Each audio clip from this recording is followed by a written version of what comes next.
How to unsend messages on Instagram. Hey there, welcome back to the channel. If you have ever sent a message on Instagram and immediately regretted it, don't worry, I've got you covered. In today's video, I'm going to show you exactly how to unsend messages on Instagram. It's super simple and works both for individual and group chats. So without further ado, let's get started. So first thing first, open the Instagram app and head to your DM, and this is where you can find all your conversation. Now open the chat where the message you want to unsend is located. Don't worry, this works both for recent and older messages.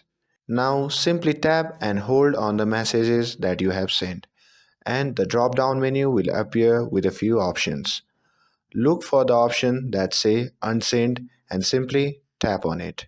The messages will be gone from both your chat and recipient inbox. Once the message is unsent, the recipient won't be able to see it anymore, but they might have seen it before you have unsent it.